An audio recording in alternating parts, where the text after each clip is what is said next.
Welcome to Fast Pace, the new growth, leadership and management podcast featuring Josh Phegan and Dean Mackie. We wanted to peel back the layers on what happens in the world of fast-paced real estate agencies, from new leadership models to the management challenges we all face each day.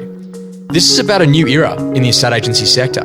Rapid changes to business models, service lines, remuneration and growth present the greatest opportunities that we've ever seen. Sit back, get inspired, grow your skills and reimagine what's possible with Fast Pace. Every Friday, wherever you get your podcasts, on Spotify, Apple Podcasts and Josh Phegan Digital. Jim Collins wrote a phenomenal book, and in it, one of the conversations, Dean, was to think about it that you've got to make a decision inside of life about whether or not you actually want to be role model or whether or not you want to be in a position that you've got the common enemy approach. Now, the common enemy approach is literally waking up every day and thinking, how do I beat Dean Mackie in that marketplace? How do I go head to head with him? How do I make sure I knock him off his perch and go and get his market share against him? And how do I win that listing? And I almost rejoice when I do. Versus becoming the role model is that how do I actually become one of the best people in the world at what I do in the industry? Now, Dean, this is interesting. It's actually fueled some of the most incredible battles out there in marketplaces. We've seen Reebok go head to head with Nike. We're in this whole conversation around now what we do inside of residential real estate agencies. Or is it actually just a better position just to become the role model? Common enemy is very energizing. You get to fight. It's that David versus Goliath type battle. Versus when you become literally ultimately the role model, you get to be the one that everyone actually aspires to be like because we do what's right by customers. Dean, what are your thoughts about these two phases? Have you ever played in the role model phase? And have you ever played in the common enemy approach? And which one worked out well to be able to give you sustainable edge over a longer period of time? Thanks, Josh. Look, I think it would be silly not to say we've been in both, different stages. And I got to say to you, I always think to myself that there's no sort of satisfaction to win on your own, right? Mm-hmm. And I think there's a lot of people go into things thinking that, win at all costs. And, I know there's a bunch of agents out there that would just love to sort of eat each other alive, and that's fine. But ultimately, when it comes back to, there's often a lot of people and that are often around you that help you create that success, mm-hmm. And I sort of think there's no joy really in it if you're sort of not doing it in any way that's collaborative and cooperative, and there's some sense of connection to what it is that you're actually doing, right? So I think, going out and just being the competitor is one thing, but I certainly think the role model piece, in my view, can lead to so much more success. So, mm-hmm. So as opposed to talking about it as being an industry leader or whatever, that's sort of mm-hmm. whatever, mm-hmm. I think there's also a lot of ego attached to mm-hmm. that conversation. But I just think if you're actually making a difference and making a positive impact, then typically you should be creating abundance, right? And often in abundance, it's about then, together we can actually do more than what we could do on our own. And so how do you make the pie bigger?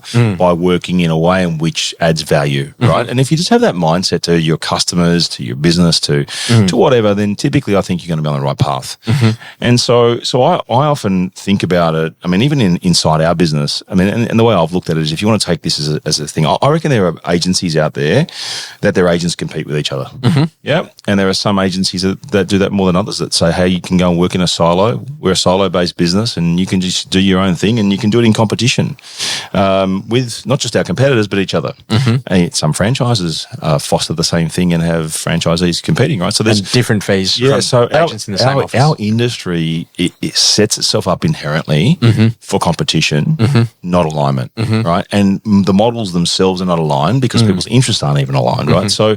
So I don't know. I found that very hard to reconcile over the years, and more and more I've realised, and we've set up a model that's more about alignment. It's about how do we actually go, that there is a greater good, and we understand and respect the fact that if we have a certain vision and a certain set of values, that if we work together and do it collaboratively, we communicate well and it's in cooperation, then we'll actually all be better off. Mm-hmm. Now, if you start as your frame of reference, that then opens up the conversation around possibilities. Mm-hmm. That's about limitless possibilities as mm-hmm. opposed to a finite set of resources, right? So, so we just ran an exercise for our leadership group and our top, all of our shareholders, only a week or so ago, and it focused on an exercise. We put them into a game. And the game was called Prison's Dilemma. You can look it up, and it's interesting game theory. And what it effectively does, it gives you a choice on whether you want to sort of cooperate or whether you want to look after your own interests. Mm-hmm. And what typically happens is people don't know the final, the ultimate construct of how the score will work right till the end. And when they realise that at the end, the game is all about learning how to cooperate and collaborate, and that you would have all done better.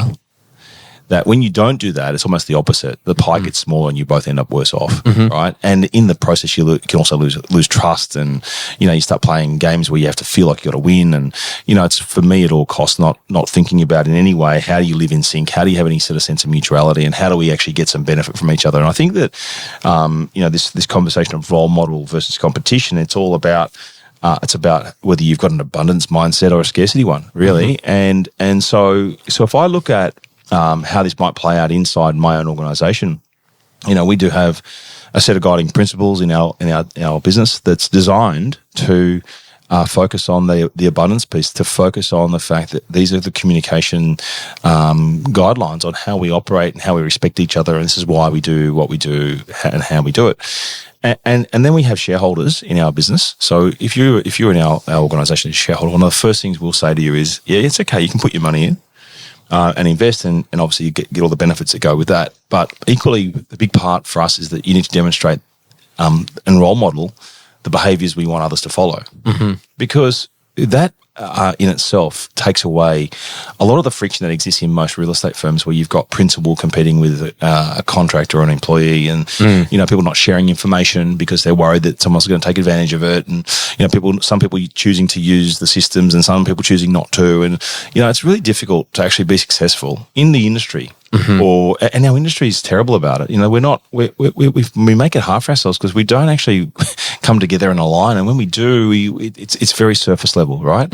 But it's because the industry is coming from the perspective of I've got to win, right? So you get a different set of behaviours and a different culture when you're focusing on how do I influence and inspire others to sort of follow me, as opposed to I've got to win at your expense. So this for me is really important. So we have a very strong emphasis and accountability around role modeling of behaviour from any leaders in the organisation, our shareholders, because that builds credibility, it builds trust. It means it's reliable, people get motivated. It makes it so easy then to get on with your business vision and goals because you're aligned in your thinking. So I think it's very hard for the industry to, even if you're out there being a role model, to want to align behind things, because the structure of the industry itself is so fragmented, silo based, and competitive.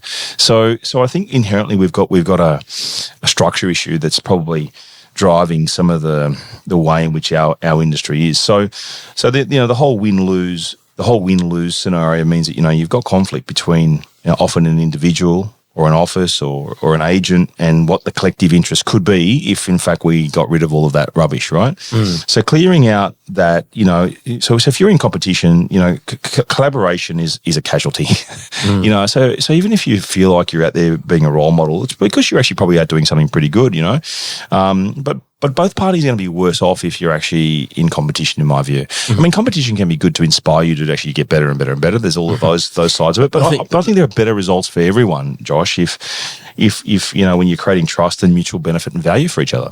I think the challenge is here is that, you can see how Common Enemy is like really motivating. Like, oh my goodness, that Dean's got 5 listings. I've got to try to get one head to head against this guy. And, when I go up against him and he's the number one in the marketplace and then I win, the feeling, the euphoria. But I think that literally is very short-lived.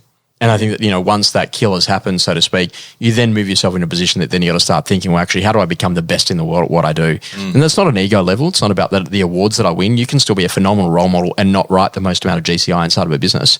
But the way that you go about doing your business, 100%. People go, oh, that person's seriously good at what they do. I love how Dean does his open for inspections. I love how he works with his team. I love the number of people that he's actually grown in his team that have actually gone on to become great agents, as opposed to just worked hard. And he's a decent human being and behaves the right way in those moments. And he shares information. He leads the way. He's not, he's not closed-minded. He operates from a set of values. All those things are important, I think. Because it's not competition at competition. And look, I don't mind. I think our team loves seeing themselves on leaderboards and they're seeing it before. But that's recognition of performance. That's very different than being competitive to the point at which you will actually act into the detriment of the other party for your own interest, right? So this is what we mean, right? So often in competition, that's we'll often often take place. So in the regional markets where I used to work originally as a sales agent, if you saw a competitor on the road, you'd nearly want to swerve into them. It's how much it was bred into you that you're going head to head. And now what I realize, how shallow when you think about building a great organization and recruiting those people to come and have them to join your organization as you move through your leadership roles in a business. Josh, I look at that and I said, look, we can't control, even as a role model in the industry or whatever, you can't control what other people do or don't do, right? So you almost have to let that go. But you can sort of control your own culture and your own environments and the decisions that you make. And so we're very clear. If someone's coming into our organisation and in the interview and onboarding process, we get really clear about here are our values and here's how we operate and here are our standards and here's what our expectations are around that. And to be honest with you, if you're not aligned with a concept of mutuality or collaboration, if you're a silo-based individual who wants to win at all costs, then, you'd probably be okay working somewhere else, but you're not going to add a lot of value to our environment, right? So I think you've got to be custodians of this and say, well, you only can control your own environment. You can make the world and the industry a better place by getting it right inside your own four walls.